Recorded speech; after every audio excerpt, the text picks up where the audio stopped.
याद करिए, पिछले 10 वर्ष में प्रधानमंत्री मोदी जी के अथक प्रयास के परिणाम स्वरूप हम सब आज देश की भारत 5वीं बड़ी अर्थव्यवस्था के रूप में उभरा है।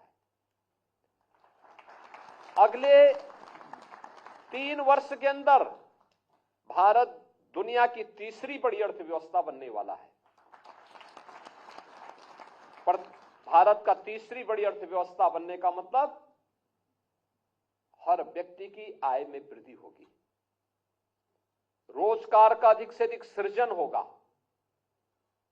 विकास के बड़े बड़े कार्य होंगे, इंफ्रास्ट्रक्चर के लिए,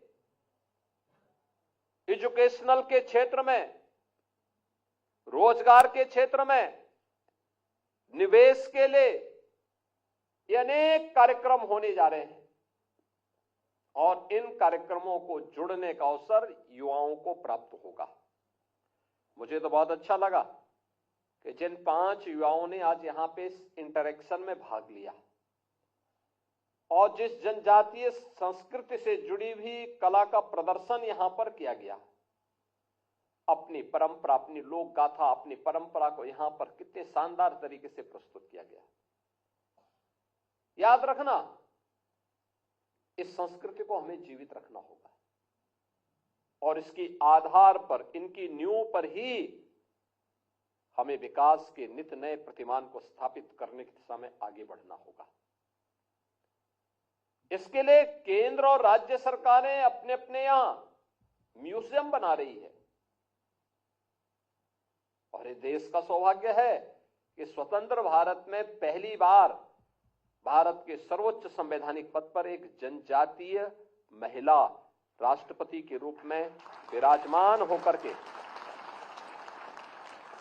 जनजातीय गौरव और भारत के गौरव को एक नई ऊंचाई तक पहुंचाने में अपना योगदान दे रही है। उन स्थितियों में आपका उत्तर प्रदेश में आगमन हुआ है। उत्तर प्रदेश का आपका यह आगमन उत्तर प्रदेश को देखने, नजदीक से समझने का एक अवसर भी आपको प्राप्त करेगा, प्रदान करेगा। और मुझे अच्छा लगा कि आपके मन में एक उत्कंठा है देश के प्रति, अपने समाज के प्रति, अपनी संस्कृति के प्रति। और याद रखना, जीवन में आगे बढ़ने का और स्वयं के उज्जवल भविष्य के लिए और आने वाली पीढ़ी के उज्जवल भविष्य के लिए हमारे सामने एक ही मंत्र होना चाहिए और वह है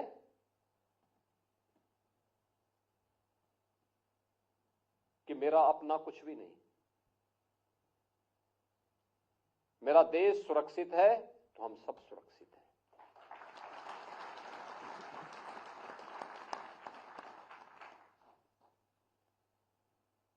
उपासना विधि का अंतर हो सकता है,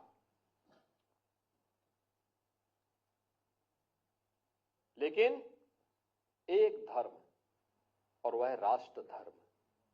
राष्ट्र धर्म सर्वोपरि है। उस मामले में किसी प्रकार का कोई समझौता नहीं। और हमारा जनजातीय समुदाय तो हमेशा से, आज से नहीं,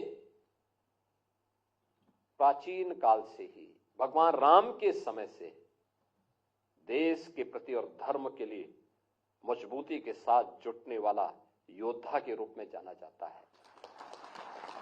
भारत के ज्ञान विज्ञान की पूरी धरोहर अगर आप देखना चाहेंगे, रामायण में देखिए, महर्षि वाल्मीकि कृत रामायण में दंडकारण्य का जिस प्रकार का वर्णन है, वह वर्णन इस बात को बताता है कि ऋषि मुनियों की साधना की स्थली और दिव्य ज्ञान की भूमि हमारा दंडकारण्य है, जो जनजातीय संस्कृति और सभ्यता से भरी पूरी है। झारखंड और उड़ीसा से लेकर के और सुदूर आपके महाराष्ट्र तक पूरा विस्तृत भूभाग है, जिस भूभाग में इस जनजाति संस्कृति ने भारत की ज्ञान विज्ञान की धरोहर को सजो करके विपरीत परिस्थितियों में उसको आगे बढ़ाने का काम किया, उसका संरक्षण किया। और जब भी राष्ट्र और धर्म के सामने कोई चुनौती आई, उसका डट करके मुकाबला करने के लिए अपने आप को खड़ा किया।